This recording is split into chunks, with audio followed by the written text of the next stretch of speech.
존경하는 국내외 시청자 여러분 안녕하십니까. 5월 24일 일요일 손상대TV의 애국 시청자들이 들려주는 지금의 대한민국 69번째 방송을 시작하겠습니다. 벌써 69번째가 됐네요. 자, 오늘 첫 번째는 나한테 자꾸 뭘 걸라고 하지 마세요, 이런 제목의 미래통합당 민경욱 의원의 글입니다. 나한테 자꾸 뭘 걸라고 하지 마세요. 당신들 눈에는 이미 정치 생명과 목숨, 명예, 그리고 내가 살아온 전 생애를 건 내 모습이 보이지 않습니까? 내가 장난으로 이런 일을 하고 있다고 생각하는 겁니까? 내가 낙선의 충격으로 정신 상태가 좀 이상해진 사람으로 보입니까?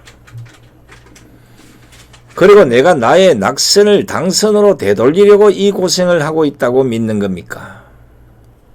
그렇다면 사람을 잘못 본 겁니다. 잘못 봐도 한참 잘못 봤습니다.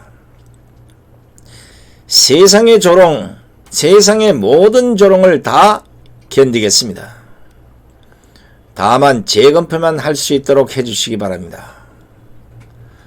훗날 선거 부정에 대한 국민적 의혹이 모두 사실로 밝혀지는 그날에도 내가 나서서 그 조롱의 책임을 묻지는 않겠습니다. 거짓은 참을 이기지 못하고 어둠이 빛을 이기지 못합니다.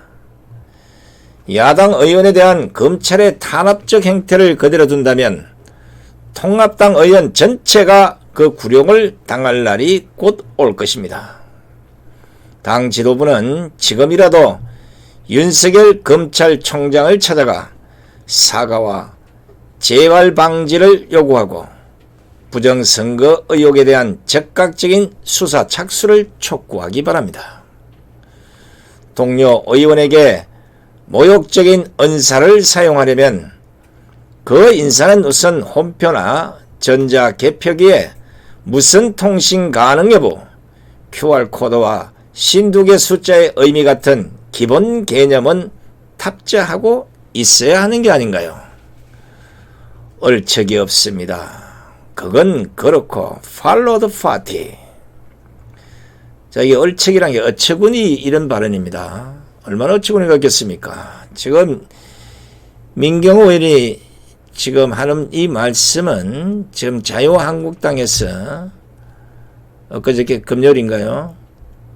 그 하태경이가 뭐 하던 말, 그리고 당내에서 자꾸 민경욱 의원에게 쏟아내는 이런 말들, 그리고 우파 진영에서 민경욱 의원에 대한 이런 것들이 이제 더 따뜻도 안 되니까 이제 한방 놓은 것 같은데, 바로 지금 우리 진정한 우파들이 바라는 정치인 모습이 이런 사람을 찾고 있는 겁니다.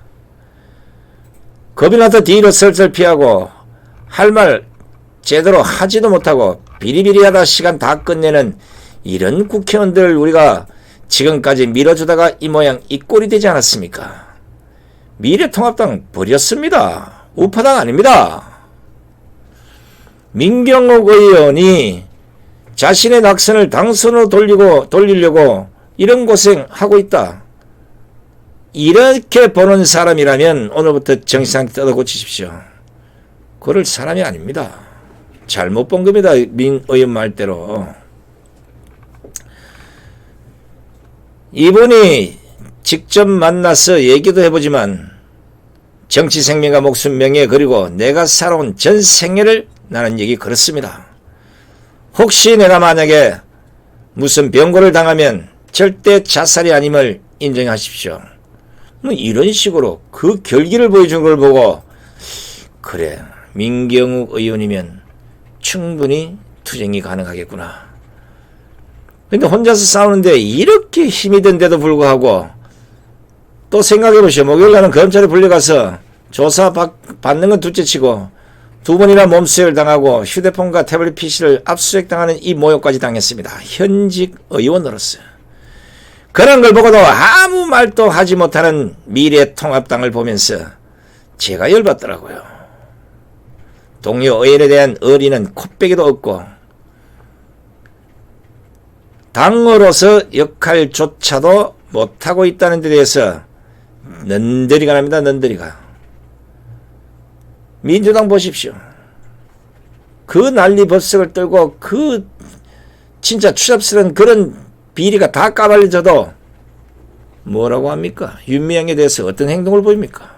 좀 배워야 되는 거 아니에요? 혹시나 나에게 무슨 불똥이 튀지 않을까?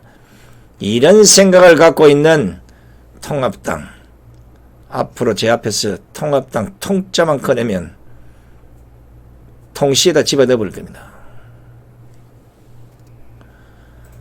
어리라고는 요만큼도 없는 정치 집단을 보면서 거기에 기대를 거는 그 인간들도 제가 보기에는 문제가 있다고 봅니다. 버리십시오. 용도 폐기가 아니라 더 이상 기대할 가치가 없다는 겁니다. 우파의 가치조차도 상실해서 완전히 좌파로 넘어가 있는 통합당에 목숨 거는 인간들이요.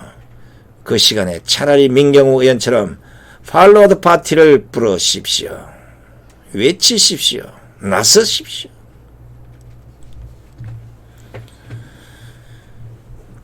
자, 오늘 두 번째 글은 문재인 정권의 통치 철학이라는 글입니다. 무슨 영화 제목 같아? 그러나 놀랍게도 이 네 가지 키워드는 문재인 정권의 통치 철학이다. 첫째는 거짓말하라. 조국 사태에서 보는 것처럼 문재인과 정권의 핵심들은 금방 득톨랑 거짓말도 일단 위기를 모면기 위해서는 하고 본다. 구속영장을 면하기 위해 아프다고 깨병을 하고 눈에 안대를 가리고 휠체어를 타고 일자리는 50만 개가 줄었는데 노인 알바를 바꾸어 일자리가 늘었다고 하고 경제 성장률이 1%대로 주저앉았는데도 물 들어온다 노져라 하고 두 번째는 속이라. 한패 그린 태양광 업자를 배불리기 위해서 탈원전이 그린 에너지라고 하고 태양광 발전이 대체 에너지 역할을 못하는 걸 알고 뒤로 석탄 발전을 늘려 미세먼지를 양산한다. 국내에선 탈원전을 선언해놓고 해외에 나가는 원전 수출하겠다고 설친다. 심지어 거짓으로 불리한 여론을 덮지 않겠다고 침시에 선언한 사람이 언론을 장악하여 가짜뉴스를 양산해낸다. 세 번째는 정오하라. 반대당 반론을 펴는 사람은 모두 적으로 간주한다. 조국 처벌 목소리를 내면 무조건 적으로 간주한다. 자기 편을 들어 전 정권 고위공직자들을 다 형무소에 잡아넣을 때는 박수를 치던 검찰총장을 정작 친문 부패 공직자를 수사하자 검찰개혁하겠다, 공수처를 만들겠다는 난리를 친다. 네 번째, 반칙하라. 문정권은 공정을 강조하지만 거꾸로 룰을 따르는 법이 없다. 법을 어겨도 들키지만 않으면 된다는 생각이다. 그래서 조국 사태가 발생하고 버닝썬 스캔들이 생긴다. 공수처가 헌법 위반이라는데도 아랑곳하고 밀어붙인다. 주요 국가 권력기관마다 땡땡땡 위원회라는 걸 만들어서 초법적 숙청을 행한다. 타당성 조사라는 필수조차도 무시하고 도로, 철도, 공항을 짓는다고 마구 예산을 탕진한다. 패스트트랙 요건도 무시하고 법안을 상정한다. 이상에서 본 것처럼 문정권은 성실하지도 진실하지도 간대하지도 않고 준법성, 합법성과는 거리가 멀다. 왜 이런 통치 철학을 갖게 되었는가? 히틀러는 그에 져서 나의 투쟁에서 말했다. 대중은 작은 거짓말보다는 큰 거짓말에 더 잘 속는다고. 레닌은 혁명을 위해서는 용어 혼란 전술을 써서 정반대되는 말을 갖다 붙여야 한다고 했다. 레닌은 러시아 혁명 당시 교지를 다음과 같이 내렸다. 누군가가 본보기로 다음을 실행해야 한다. 첫 번째, 100명 이상의 분홍들, 부자들, 흡혈귀 등의 목을 매달라 반드시 목을 매달아 인민들에게 보여줘야 한다. 두 번째, 그들의 이름을 공포하라. 세 번째, 그들로부터 모든 공물을 빼앗아라. 네 번째, 인지를 선정하라.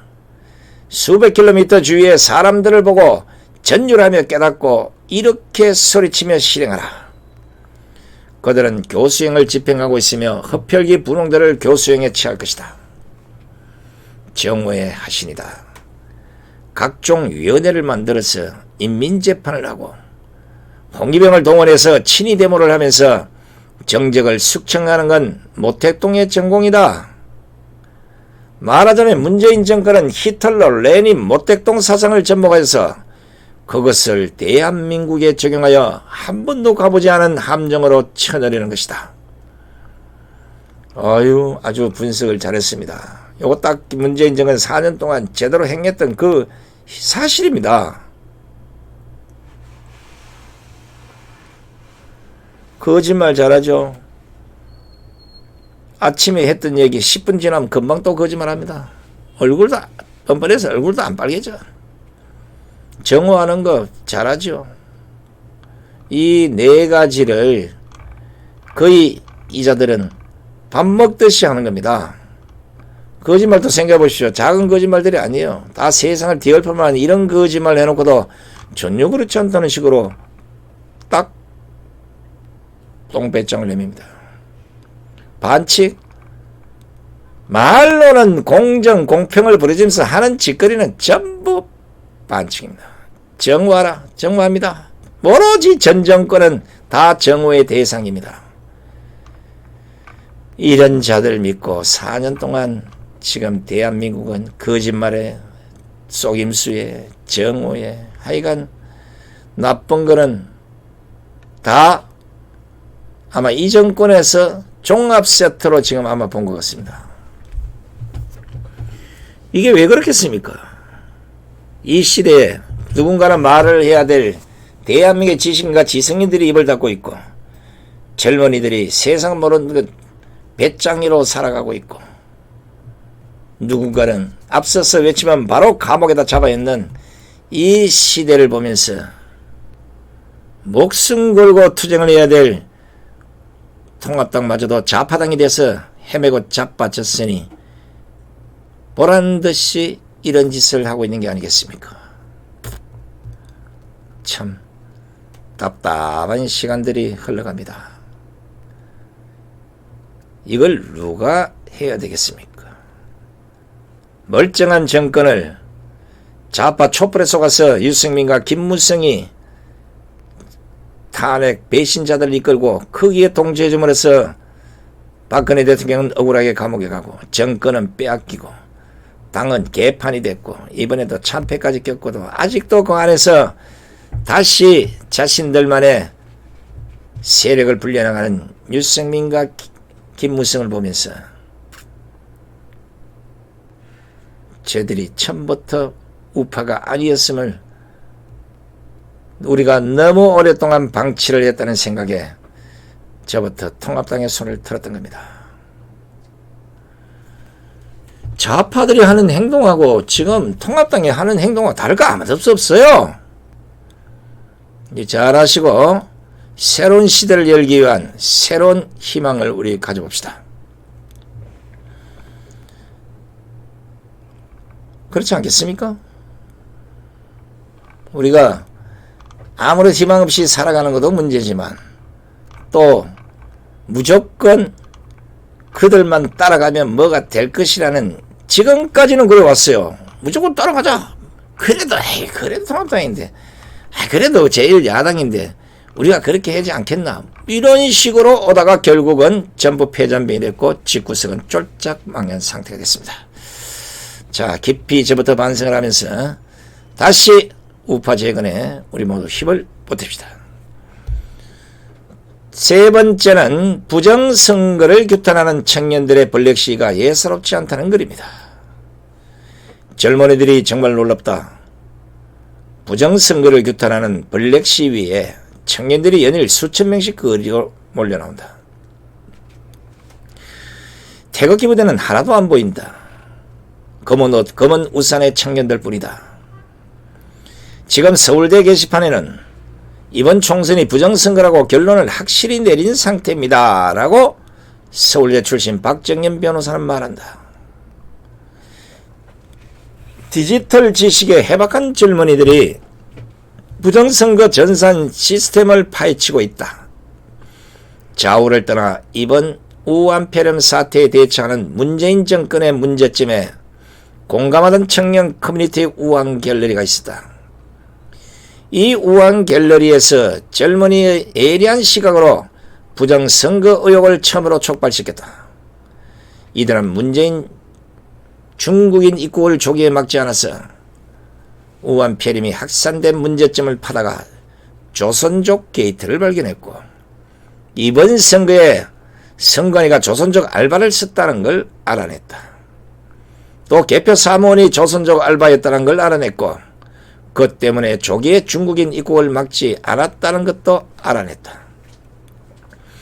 이어 선관위가 중국산 하이웨이 전자장비를 쓴 이유를 추적했고, 그러다 보니 수도권 사전선거에서 민주당과 통합당 득표율이 63대 36으로 일정하다는 걸 포착해냈다. 그 이후 설마던 보수 유튜버들이 슬슬 공감하기 시작했다.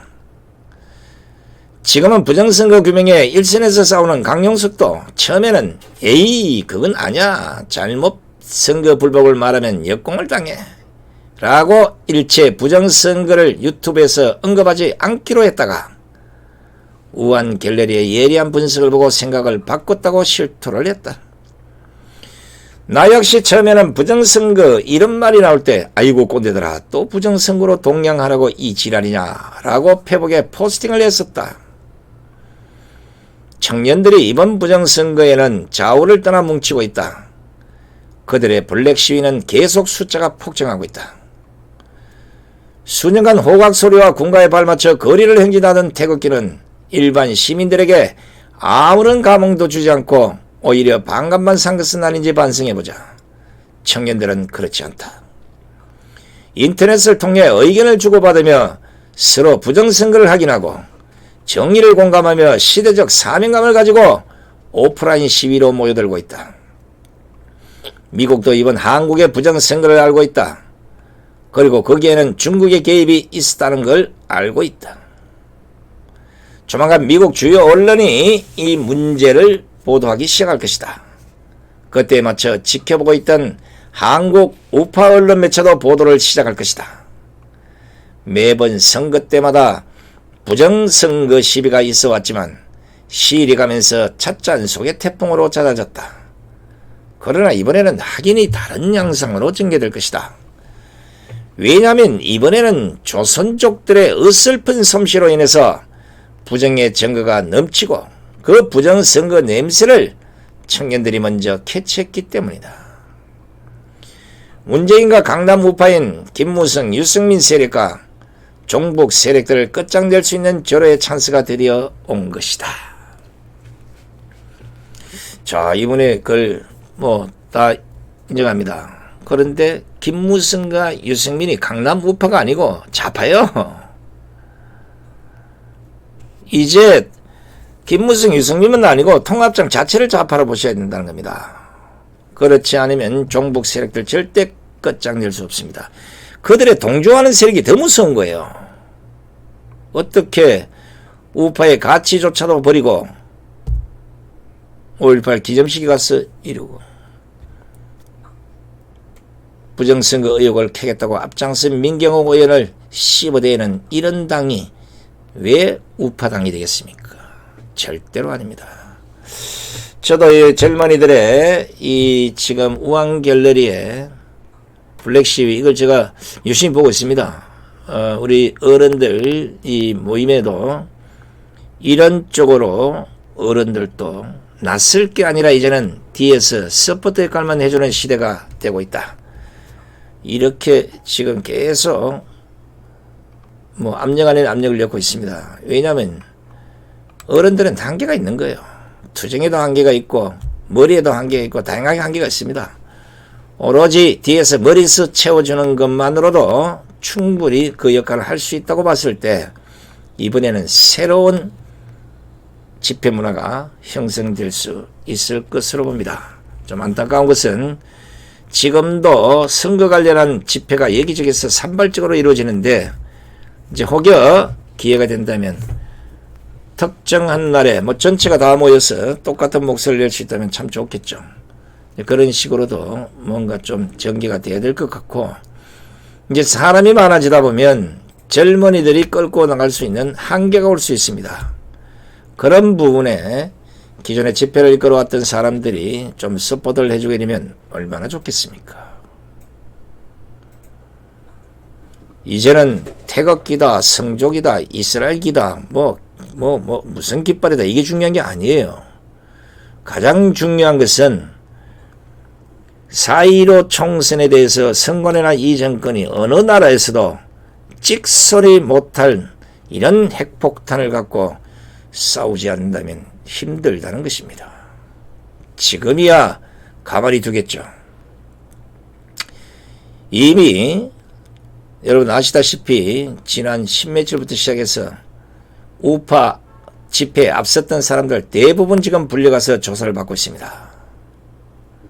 예단컨대 이 집회가 커지면 자칫하면 조사받았던 사람 한순간에 전부 다 갈 수 있습니다. 꼴이 될 수 있어요. 각별히 조심해야 되고 마구잡이식 집회로는 안 되겠다는 겁니다. 뭔가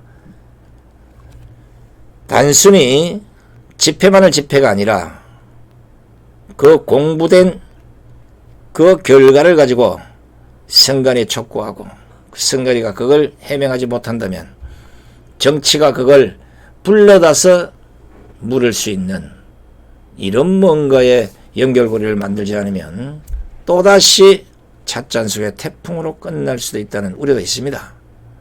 그러나 이것이 이번에 특별히 젊은 친구들과 나이 드신 분들의 공감대만 형성이 된다면 아마 좋은 시너지가 될 수 있을 거라고 봅니다. 이번이 바로 통합당의 붉은 무리들과 대한민국을 좀먹는 종북 세력들을 끝장낼 수 있는 절호의 찬스가 되기를 기도해 보겠습니다. 자, 네 번째는 위대한 보통 사람의 시대라는 전환기 정의연구원의 김미영 원장님의 글입니다. 아침에 팔로드 파티를 발견한 분과 통화를 하면서 아예 인터뷰를 할까요 했더니 일단은 민경욱 의원님께 우선권을 드리자고 했습니다. 저는 지난달부터 여러 차례 통화해서 익히 알고 있는 분이고 실명도 밝히기도 했는데 지금은 더 숨겨드리고 있습니다. 민경욱 의원님께 메신저로 연락을 드렸는데 확인하자마자 멀리 지방까지 직접 오셔서 2시간을 자세히 설명을 듣고 가셨다는 겁니다. 앞으로 이 사건이 어떻게 전개되든지 쉽게 끝날 일이 아니라 사령탑이 필요한데 민 의원님이 적절한 분이니 일단 최대한 이분을 돕는 게 좋겠다는데 의견을 모았습니다. 팔로드 파티까지 찾아냈는데도 증거 없다고는 안 하겠죠 라고 묻는데 그래도 결사적으로 막을 것 같다고 또한 의견을 모았습니다. 왜 수개표가 늦어질까 의아해하면서 뭔가 허탈한 가운데도 위대한 보통 사람들이 끝없이 움직이고 있는 것이 희망입니다. 법원도 검찰도 경찰도 형체도 없는 듯 보이는 캄캄한 밤에도 이성과 지성, 양심이 빛나는 위대한 보통 사람들, 그들이 역사를 만들고 있습니다. 단 한 사람의 위대한 지도자의 시대보다 수많은 위대한 보통 사람들의 시대가 더 든든하고 희망차오릅니다. 수덕후라고도 불리는 이 한 사람은 지방 도시에서 작은 가게를 운영하는 시민입니다. 이러니 어떻게 이 소름 돋는 선거부정 사건을 막겠습니까? 힘있는 사람들이 침묵하니 사방에 조용히 있던 자갈돌, 바위돌들을 소리내게 하시는 하나님께서 이 극동에서 새로운 자유의 파도를 일으키십니다. 자, 이분이 이제 이 거래는 팔로우 파티를 찾아낸 분이 아마 저 지방에 있는 사람 같습니다. 이제 의지가 저하고 거의 비슷하고 생각이 같아서 참 공감해서 제가 이거를 들려드립니다만은,